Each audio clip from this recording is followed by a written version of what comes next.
ha he.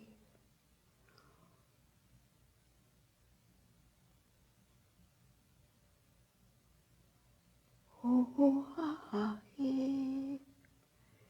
He ho ho ho.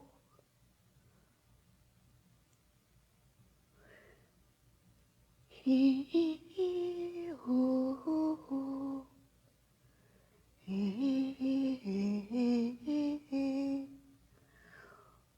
ho ho ho. He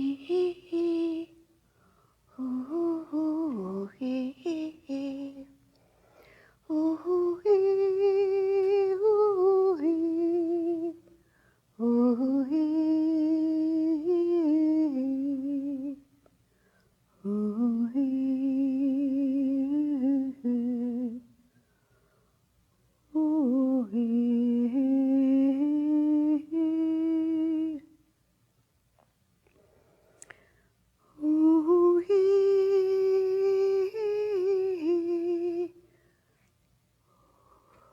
Oh he oh he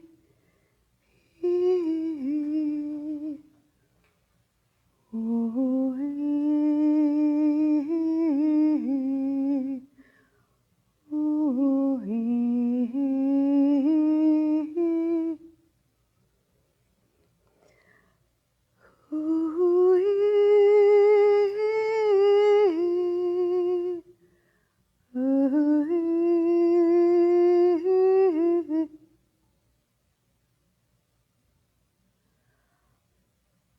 I can translate that.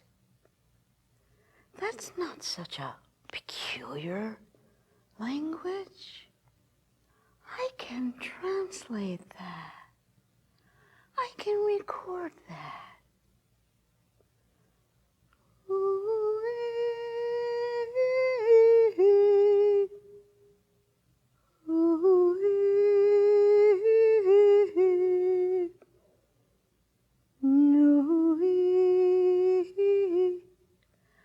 I can sell that.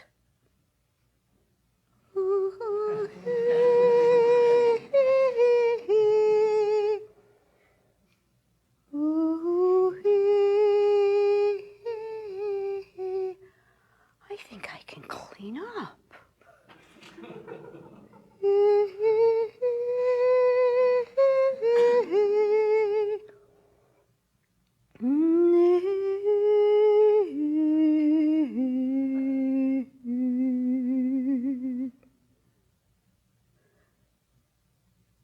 That is really a potential commodity. All I have to do is remember it.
My name is Heather Lundy, and I've been doing action theater for approximately 12 years.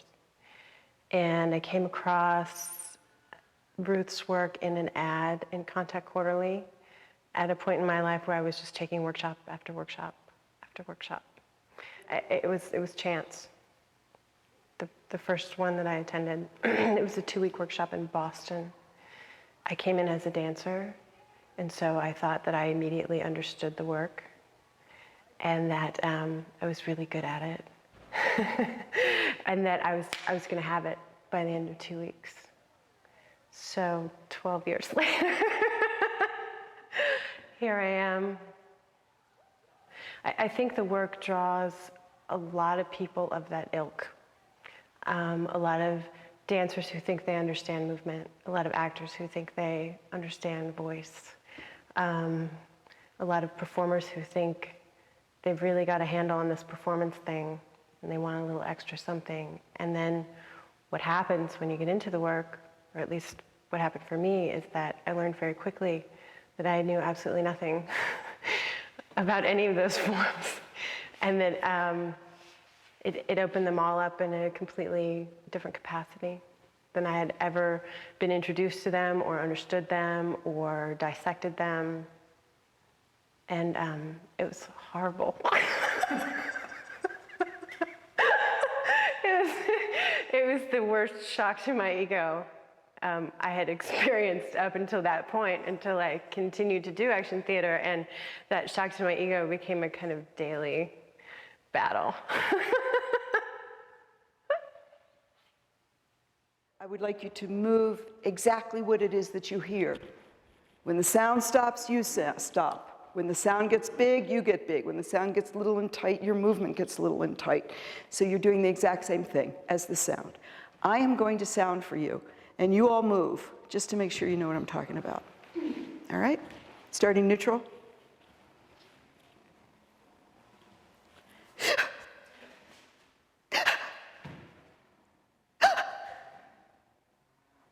Only move when you hear sound.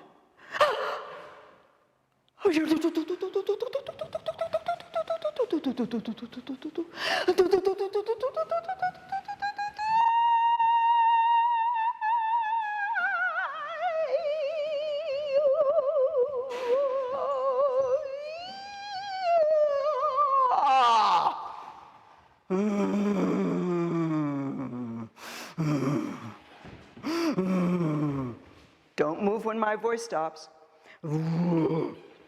Let's keep our edges totally synchronous.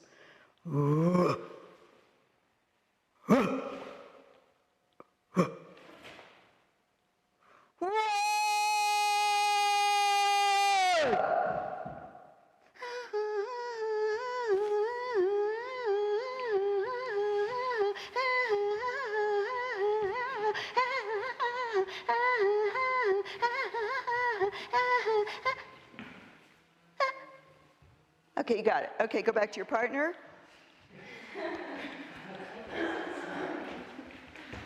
One of you is sounder, one of you is mover until I say stop. So what is action theater? Action theater examines all of the...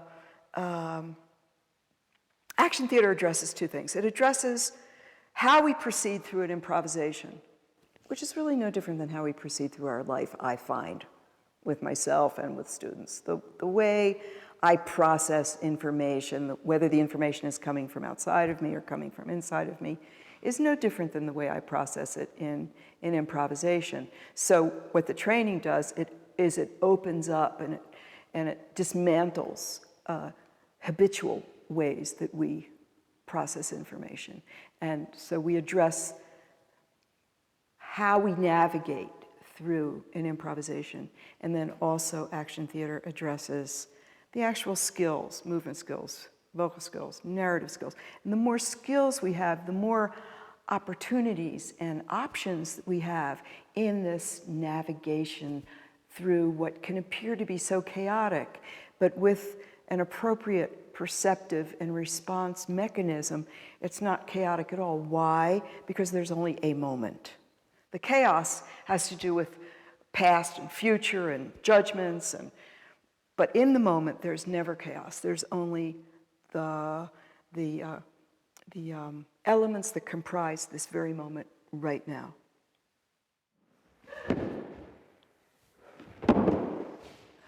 That's it. Get into feeling the spirit of it. What are you trying to say with that? What's it feel like? What is the feeling?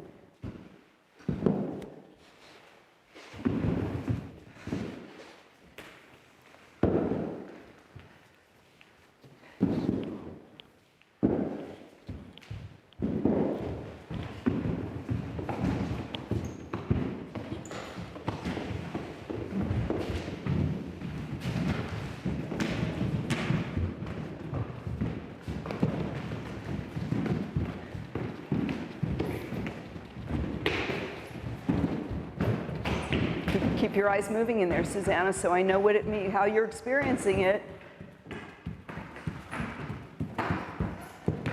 Is it feeling good? Are you getting dizzy? Like, what's the story? What's going on? When you're doing all this stuff and you freeze, you're still, it's not like you're frozen, because then I don't know what your experience is. I'm only interested in your experience. I'm not interested in what you're doing. There's nothing that you can do that's going to like blow my mind, okay, at this point. So what I'm fascinated with, and what we're all fascinated with, this is what people watching is all about. You know, we're fascinated with each other's experience. Okay, so when you're here like this and you're just frozen, you could just be, you know, I don't know what's going on, but if you're here like this and you're listening, or you're aware of something happening, or you're changing your experience inside, and then you respond to that with your next action. So there's constantly information that's being produced. And what is that information? Your experience. My name is Tom Kingdon. I'm new to action theatre. This has been my first action theatre workshop. I have friends and colleagues at work, at the college where I work, who have taken action theatre and with whom I am about to collaborate. Of course, you know, they recommended and you know, strongly encouraged me to come. I don't know of any other improv technique, and I have actually taken and tried a few other techniques, which I might mention. Ruth's techniques are, of all of them that I've tried, the most rigorous and the most particular. And she's thought through the process of improvisation in a very analytical way, step by step by step by step. It's remarkable, and it's really interesting, and ultimately it's really liberating, and it leads to a spontaneity of expression that's rare because it's encased within this form. Okay, so the rules to this are that both people are speaking at once, all right? Their voices sound exactly like each other, but the voices ride through different waves of sound quality, texture, pitches, all that kind of stuff. They must say every word each other says. So they're talking and they're listening and they're repeating at the same time. It's kind of skills. Remember? Just a... Honey, do you think maybe you could get out?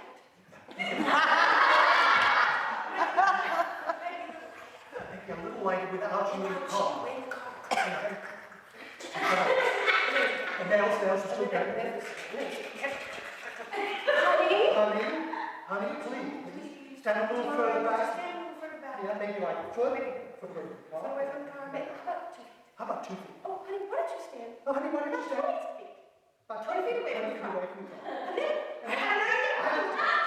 Honey, why don't you stand as far away from the car as you can? Why don't you stand as far away from the car as you can? As far away from the car as you can. And give me room. And give me lots of room. Give me room. I need a space because I'm going to take a running and jump. Running and jump in this car. I'm going to drive on this car.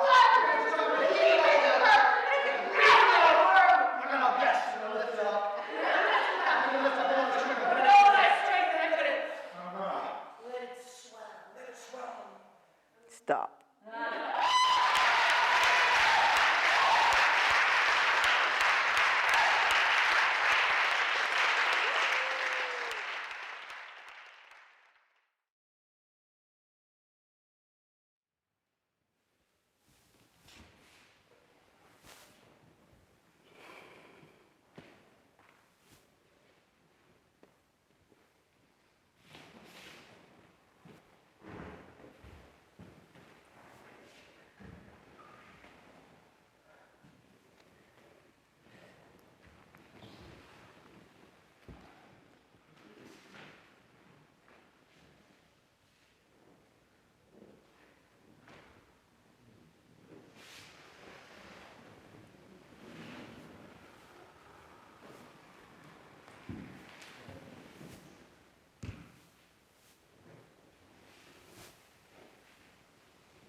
I thought you were going to say your past, your patterns. Yeah, I keep seeing, it's like I feel like my range is... Can I see one of your patterns?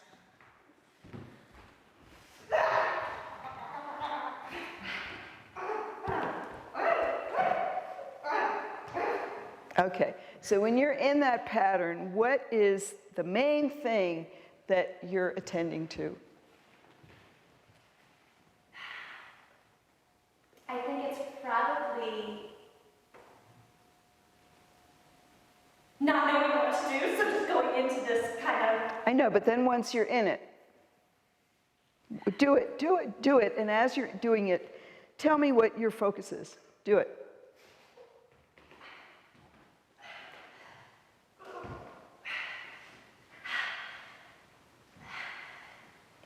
What's your focus in there? My arms and my hair. Uh-huh. Okay, well, play with that. See, I just see you doing it like this. So play with it. Do it differently every time you do it.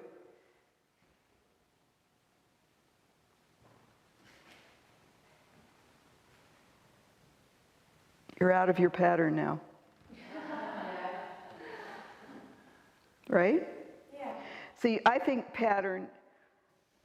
I think what gets you into that pattern is that the state drives you into that pattern, the inner state, whatever that is, hysteria or frustration or whatever it is.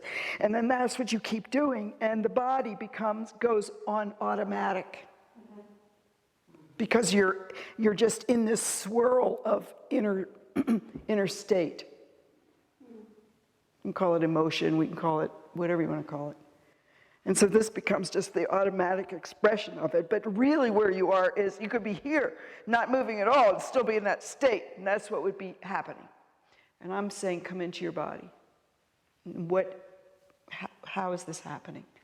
And then you are never in a pattern again. If you can get that, you will never find yourself in a pattern again. Because your awareness gets so finely tuned that as soon as you jump into something, you're already in its body.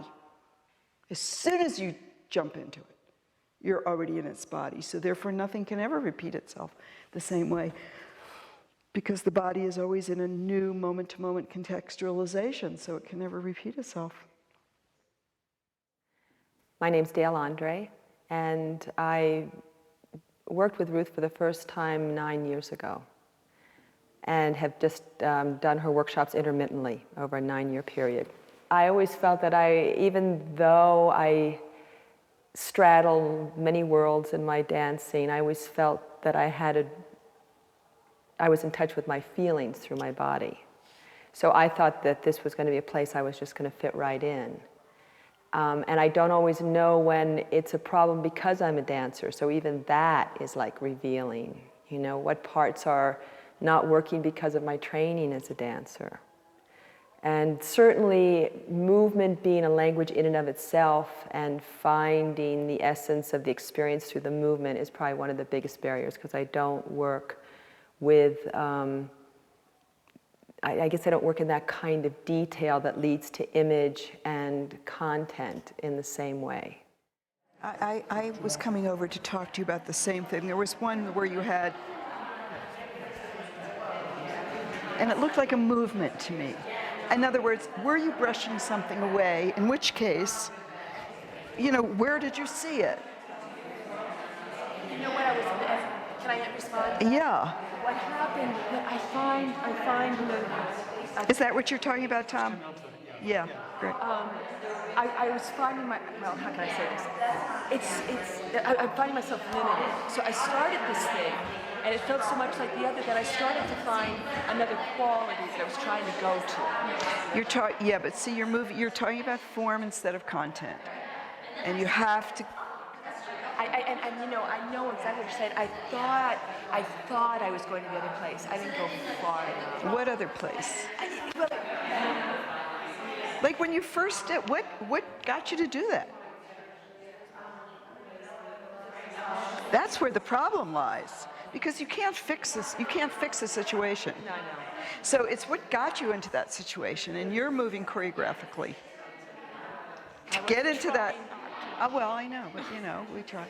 I know. Okay, rather than, do you remember what you were doing right before then? Oh, it was this hand thing, and I Is that what you're talking about? As I was going to come on to the transformation, because the hands were like this, and then it was that, which seemed to be the same sort of, like the hands weren't going like, it was the same tempo. right. And then it was like, Because so when you were, let me see the hand thing. Well, it came up as this.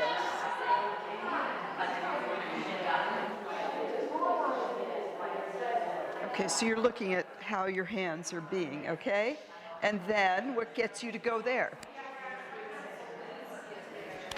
No, you have to experience it first and then respond. You're here, something's there, and then you must experience first. Right. There you go. And then where is it in the room? Now it's here. Oh, now it's there. Now it's, where is it? It's not always back here. What kind of thing could that be? That's why I get stuck in the frame. You get stuck in the movement, in the frame as being a movement. It's not, it's a world. So once I got that, then it could be that. Exactly, but you have to experience it first. You experience it, and then you experience it, then you experience it, and then there, and then there. You know, you play with it. It's not a movement.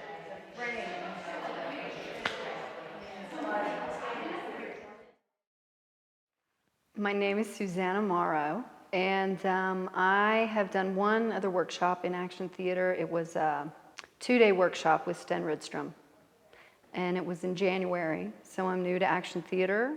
What I've become interested in this workshop is I've gotten hooked up in the past on performing, but feeling like I'm out of my body, and that I'm not really there for my own experience, that I'm sort of, for lack of a better word, almost like the audience's whore.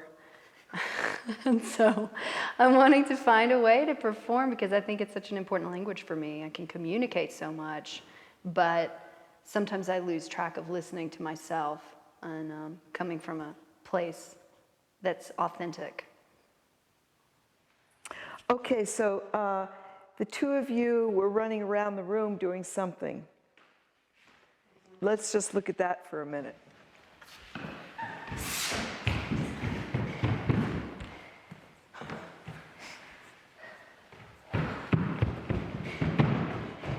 Okay, Susanna, come on off a minute. You just do it by yourself. Watch the movement in her face. What your tendency is to get a face and then keep the fucking face.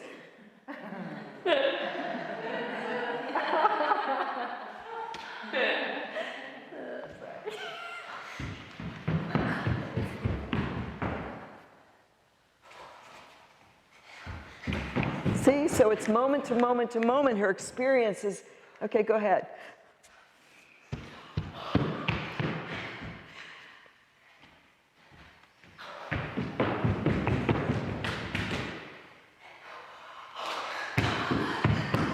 There you go.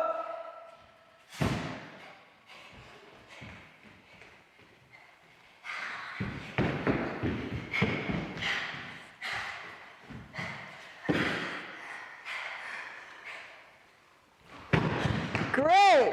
It's so much more fun to watch. Okay, stop.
My name is Linda Rodek, and I've been doing action theater off and on for about 4 years.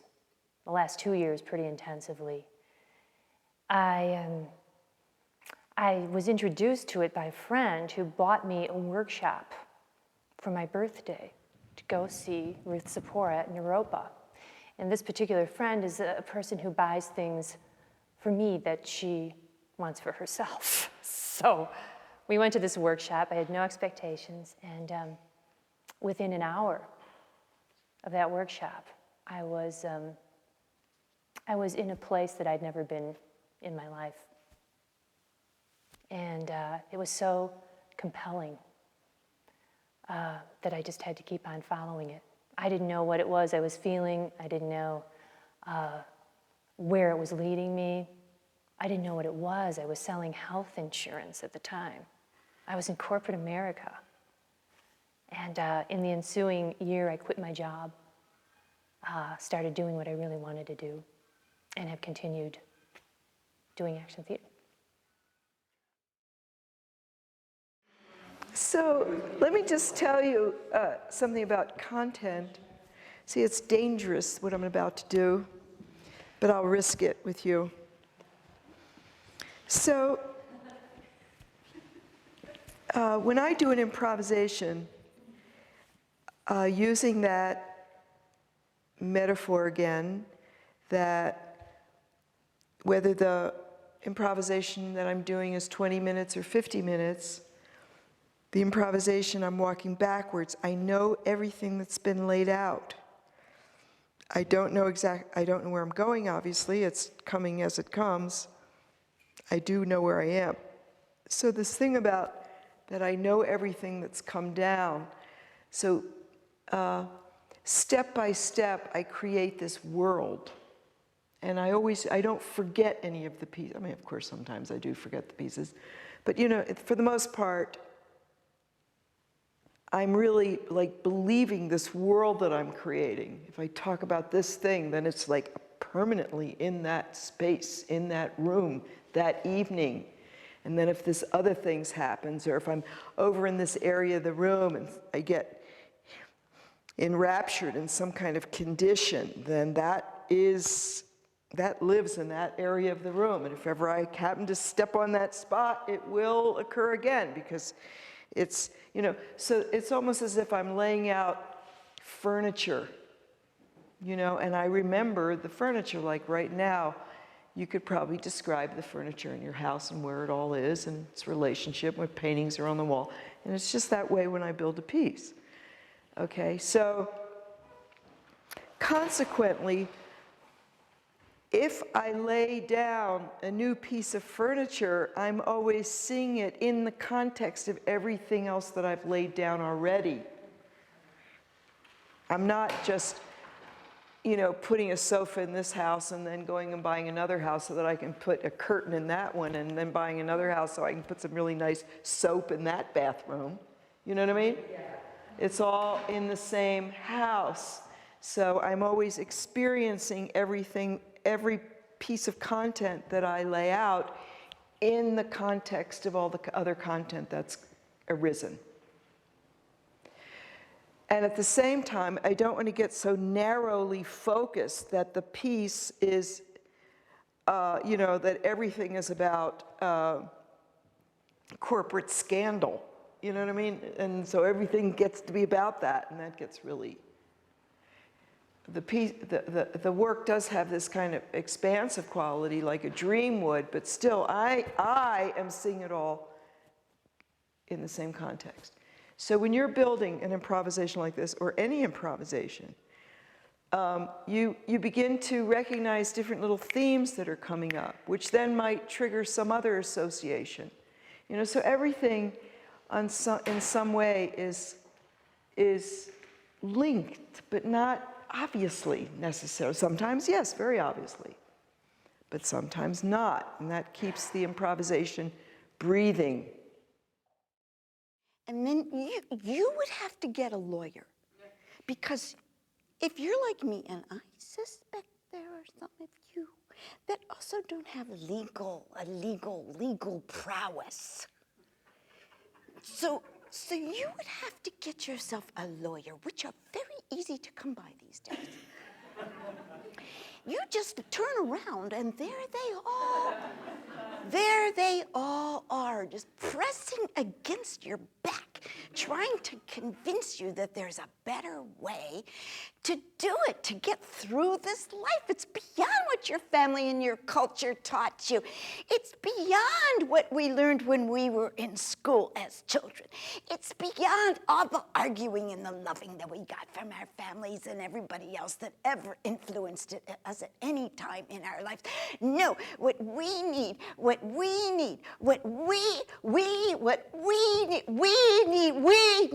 them. Because otherwise, how are we going to cope?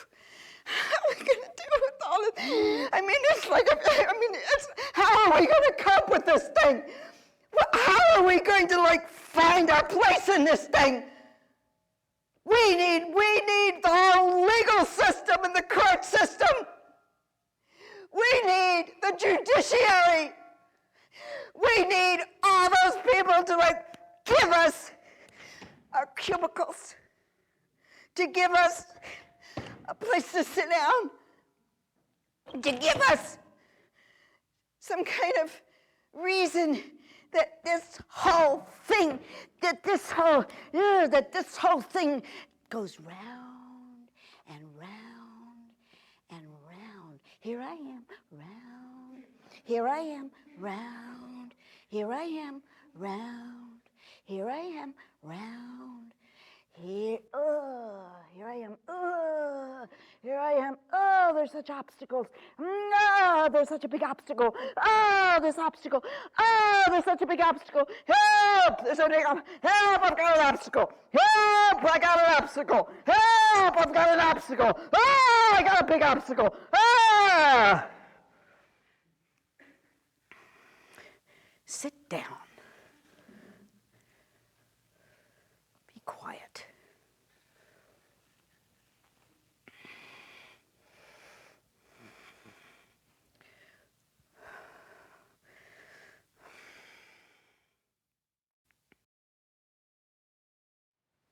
Ruth is a taskmaster, and I appreciate that because she's a very succinct and specific taskmaster in a world, the improvisational world, which is rife with emotive stuff. Stop controlling it. Shift! Shift! Shift!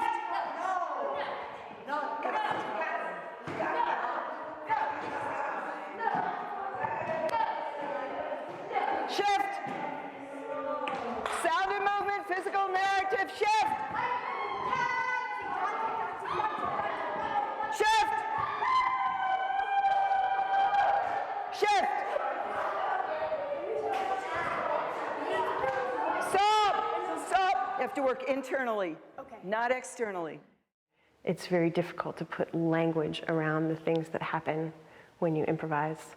And Ruth has created not only a language, but a system of delivering the language that never gets old. In 12 years, it's never gotten old. I hear the same thing over and over again, and every time I hear it, I go, oh, yeah, right, forgot about that. So I think it's her insistence and consistency with teaching, because it is a practice, and which means I have to do it over and over again, which means innately I do have to hear the same thing over and over again, and she's tireless in that respect. See, what's happening is you're telling the story the way you think somebody is supposed to tell the story when they talk about that content, rather than really connecting to yourself in there. And then you don't know where that content's going to take you. Right. Yeah, it felt. See, right now, you're really playing with stereotype. You got this little baby, and it drinks your thing, and this, and then even you whispering, like, who gives a you know what I mean? Don't fall into expectation around content. Keep coming into yourself, and then you'll get more, you'll surprise yourself about what actually comes out. I think we talked about this in Berkeley that time with content. So, because what's happening is that I see you doing this thing, but I don't really believe what you're feeling around it. You know what I mean? It's not, I don't know if I'm alone on this. But anyway, so just give yourself more vocal range, and that will, the animal sound will call forth the animal. And then you don't know, you could be talking about babies, you could be talking about bush. It doesn't matter what your content is. You're traveling through this this inner territory. You're too bound by your content right now. Yeah. Yeah. And so it becomes very stereotyped. See what I'm saying? Uh-huh. You want to try it again? Sure. Change your content. Okay, so when I'm saying shift, I don't feel anything happening in the room. Here's a really bad imitation. Okay, you say shift, Eva. Shift. Shift.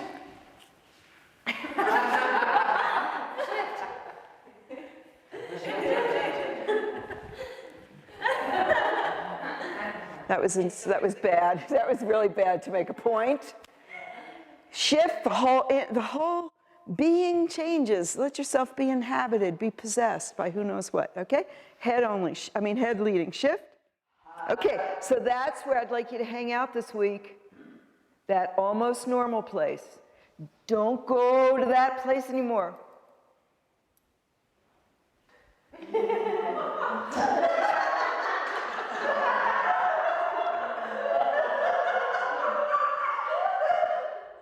Okay.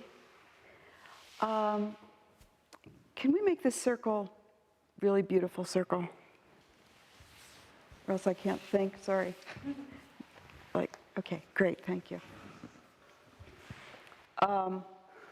And would you just come in a little bit? Thank you. So that gives you some indication of what these 2 weeks are going to be about. Do this, do that. No, I have to have it this way.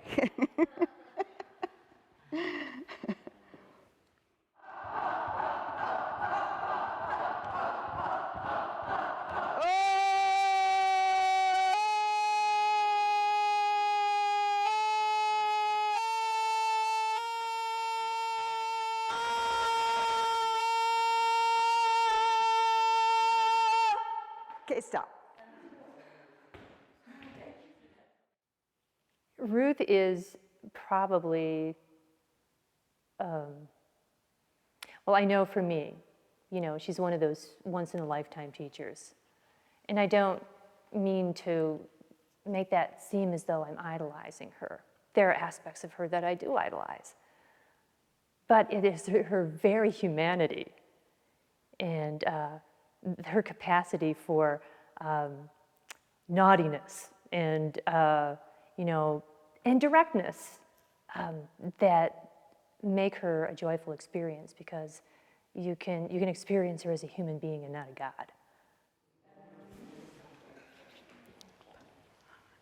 Now, I want you to connect. This is. Shut up, Ruth.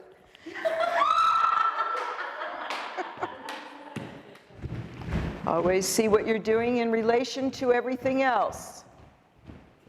Is it working? Is it working? Is it clear? Or is it an idea that went sour?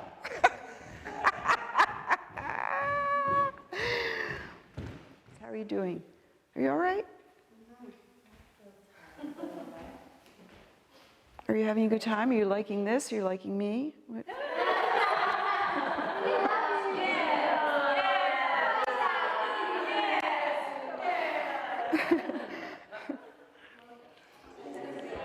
Wait a minute.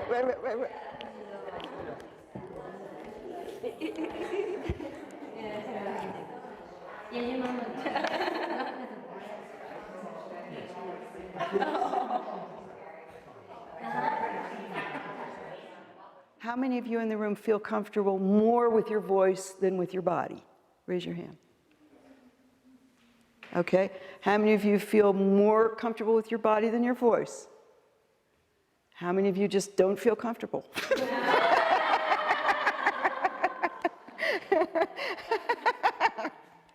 Okay.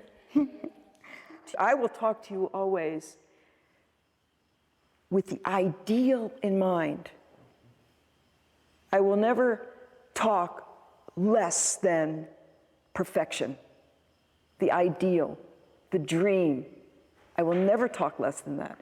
I will always talk to you from that perspective, because I know that on that level, there's no difference between you and me. There's no difference between you and God. There's no difference. It's all available. I get a little woo-woo. As I get older, I'm getting more woo-woo.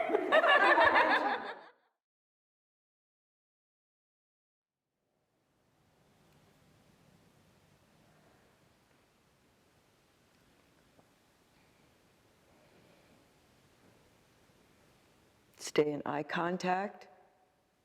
Stay very slow.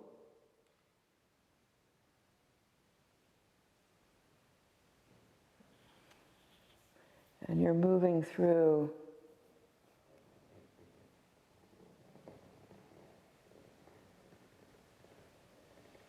internal state, different states of mind, different qualities of being.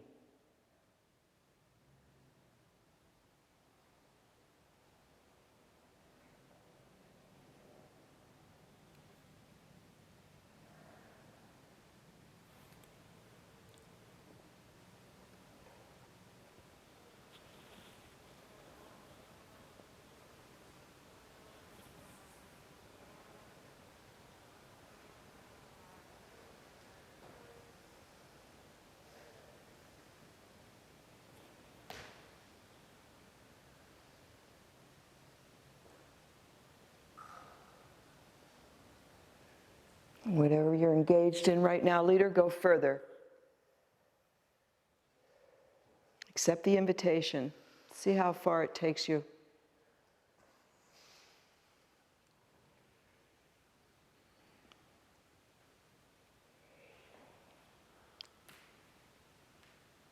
Stay slow.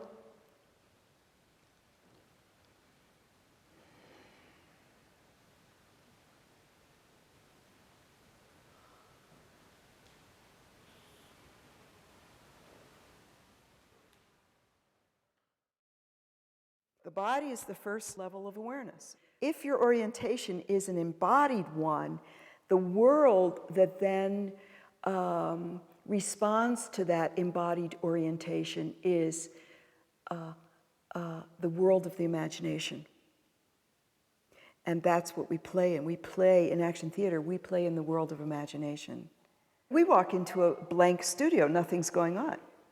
And we create worlds and environments and stories, and where's it all coming from?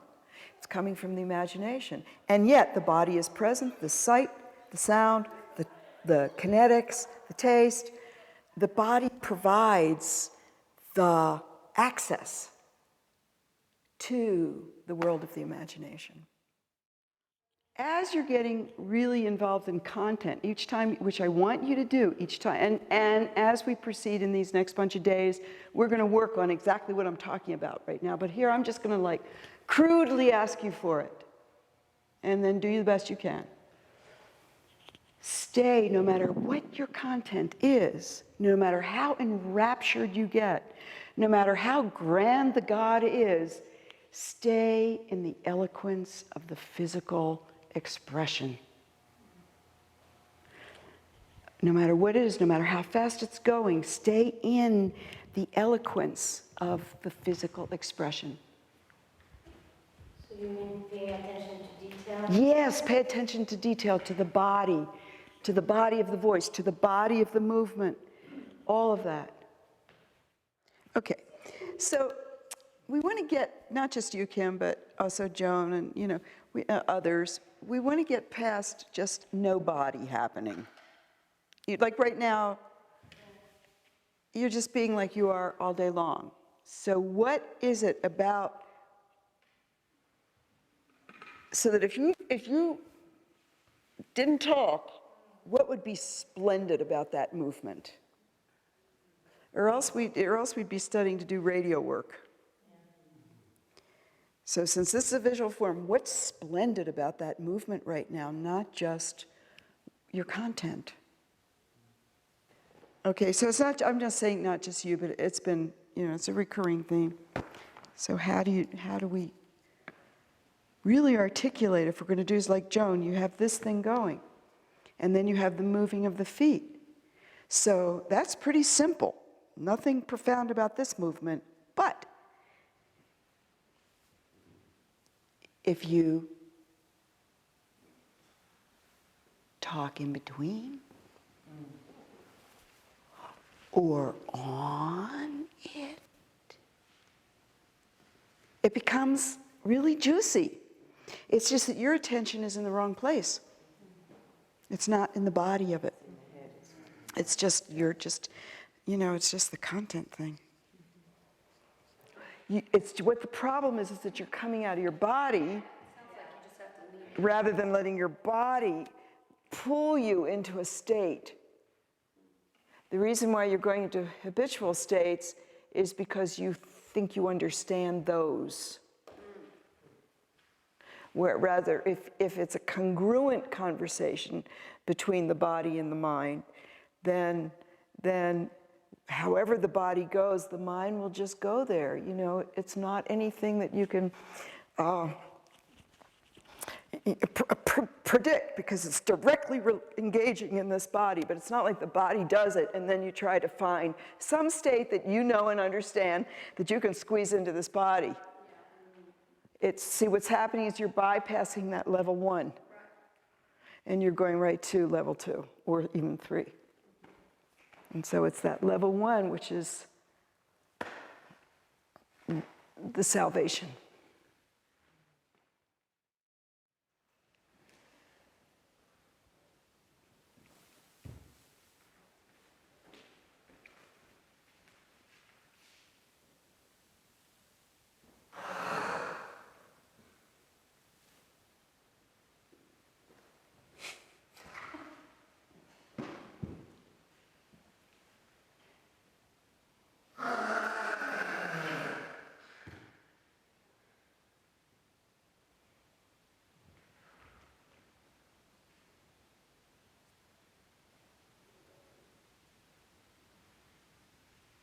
Do you find anxiety in the workplace?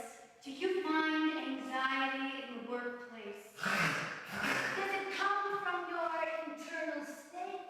Or does it come from your thinking mind? From your thinking mind, or possibly from your colleagues? Or from your chemistry? From your chemistry? I just went over and said to Kim, she was involved with some kind of sound, and I said to her, get wild with it. Get wild with that sound, okay? That's another one of those doorways that can just kind of open something up, and then all of a sudden you're possessed by the sound. The sound is grabbing you by the tail and it's whacking you around. It can be a very sweet, soft, it doesn't matter what the sound is. It never matters what it is. It's always about this relationship, okay? Until there is no this relationship, there's only this. The I that's in relationship is merged into the sound itself, okay? So that's what we're going for. So whenever I come over to you and I say, get wild with that, or go further into that, I don't mean for you to exaggerate it or make it louder or bigger. I just mean for you to relax yourself and just let this sound like become the animal that it is, even if it's just,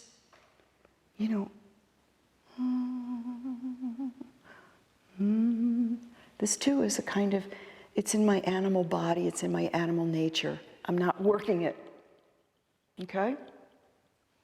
Working it is urban. All right? Animal is jungle. And then once we get into language and content and all that stuff, we're going to merge the urban and the jungle. Because if we just hang out with jungle, we're not going to make any sense. So we got to get urban. We have to get into concepts and ideas and language, but we have to get into it, and it's always held by the jungle. Then it becomes interesting. Otherwise, you're working for television. Television is just urban. There's no jungle. Jungle. Okay? Switch roles.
I think the most challenging thing, and I've experienced it in these 2 weeks, is that thing that Ruth says, is whatever confronts you in this studio, confronts you in your life. And so every time you're in this studio, without the advantage of distraction, to hurl you away from those things, you're left with that obstacle, you're left with that confrontation. And it's been very difficult for me because I realize these are deep-seated patterns, you know. So if you're going to go further with this work, and I suppose you could stop at the superficial level where you're actually entertaining, but if you want to go further with this, I think for me, it's dangerous and it's wrought with, you know, fears of going nuts or whatever, because I've held so tight these patterns of mine that have defended me and kept me safe. Something happens in your life that is traumatic. And so what happens at that moment is, this has to do, again, with it's never the event, it's always the relationship to the event, because the same thing could happen to somebody else and it would be a whole different story as far as their relationship to their bodies, et cetera, you know.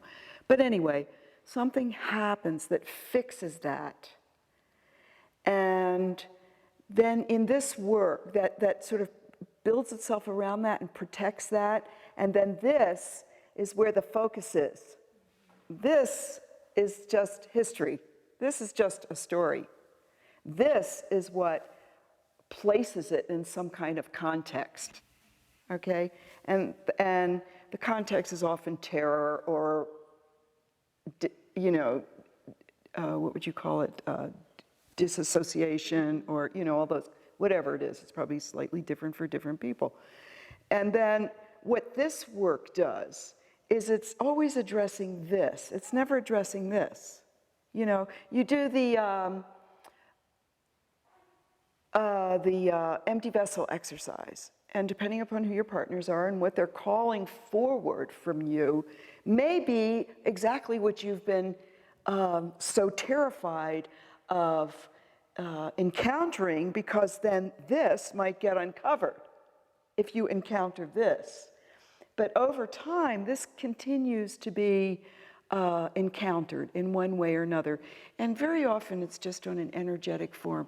It doesn't even take, it's not even story. It's an energetic form.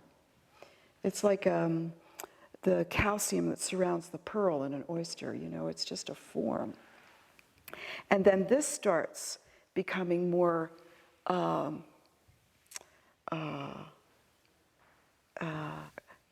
friendly. And then pretty soon this becomes another toy. And then this never even has to be exposed or dealt with or any, it loses its power. It becomes another story in our lives.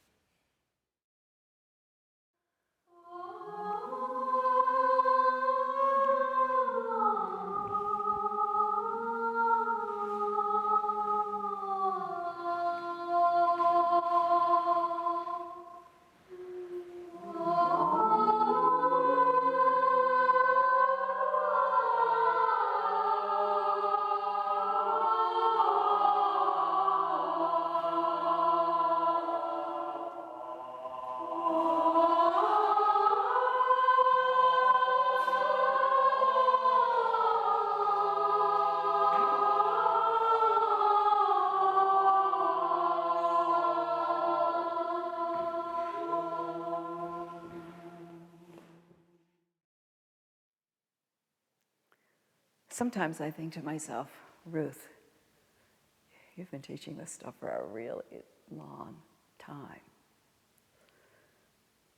In the moment,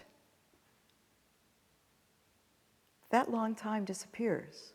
In the moment, it's me and these very particular students and everything we've done up till now. And that is so new. I guess that's what keeps me inspired. Today, something happened in the class and I found myself crying. Now, I've been teaching a really long time, and a student actually, this was a student who's an extraordinary dancer, just years and years of dance training, and she has not been able to come inside of herself. And we've been at this now, we're almost at the end, 2 weeks. And today, she just opened up. And I'm opening up right with her because whatever my partners are experiencing, I'm experiencing it with them. And I felt like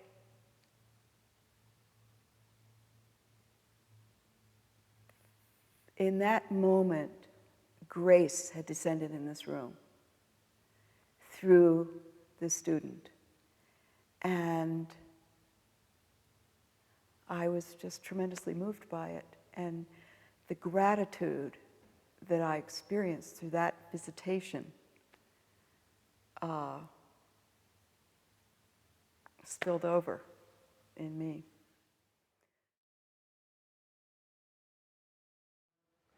I personally feel like the way that I've learned to improvise is a gift from Ruth. So I have the utmost of esteem for her process. And I've seen it work. And I've seen it work in her, and I've seen it work in others. The process is larger than I am. And this is the woman who made the process. So. Okay, so we're talking on two different levels here, okay? There's the phenomenological level, and that's the level you're talking on. Okay? And I'm talking on the metaphysical level. That if every single instant of every single moment you carry with you that you're engaging in mystery, that's the not knowing that I'm talking about. So that doesn't have to do with your process. That just has to do with awe, A-W-E, and respect.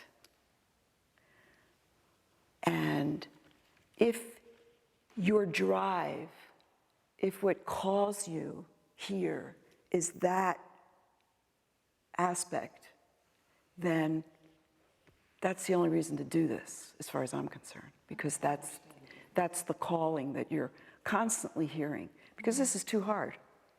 And it's too hard to even, respond to that call. Oh, wait a minute, I don't even hear that call. But there's something in you that brought you here these 2 weeks. There's something in you that brings you to improvisation. the mystics forever and ever have been responding to this call. And I think people that find themselves in this kind of arena are also responding to the call, and it's nothing you can talk about. Poets have been trying to write about it, you know, people have been trying to talk about it. You go to any kind of spiritual bookstore, everybody's trying to talk about it. But really you can't talk about it. It's not a conceptual experience.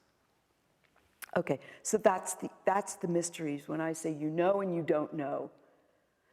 So on a phenomenological level, yes, you know where you are. You enter a frame, you go like that. You know where you are. But are you experiencing that relative to mystery? Or are you limiting it to the phenomenological level? And that's what I'm talking about.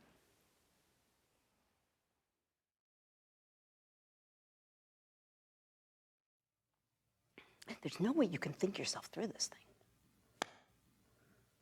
I mean, if you look back on your life and all the big changes that happened, none of them came because you thought about it. I mean, you might have thought about it, but that's not why you made the decisions that you made. Your marriages, your divorces, your moving to one town to another, your, job changes, having kids, don't having kids.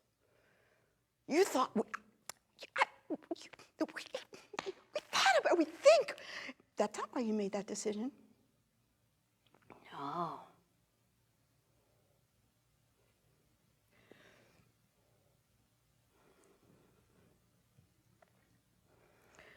You were called to make the decisions you made. It was just a call, and you listened and heard. You were called, you heard the call, and you listened and heard. And then you packed your bags, and you went.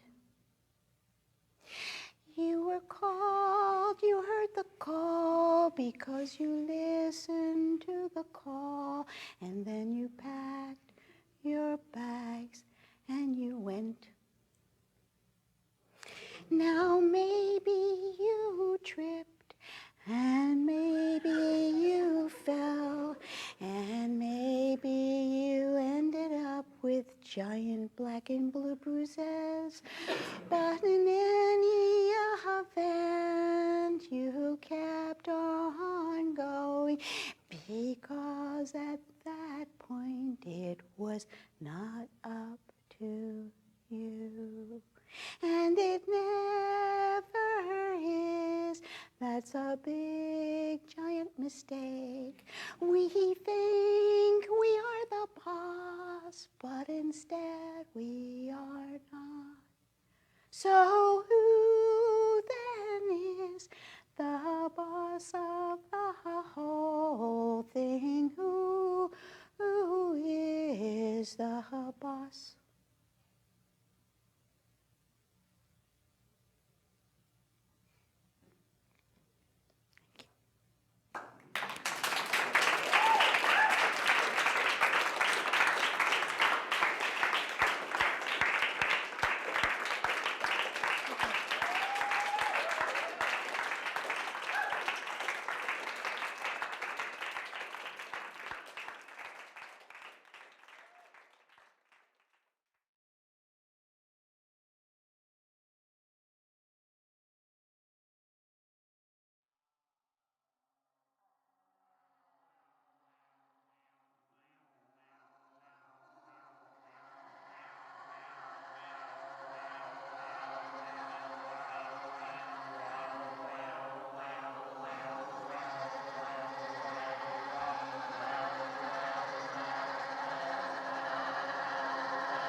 It was fine. I thought you were going to head right out to the end.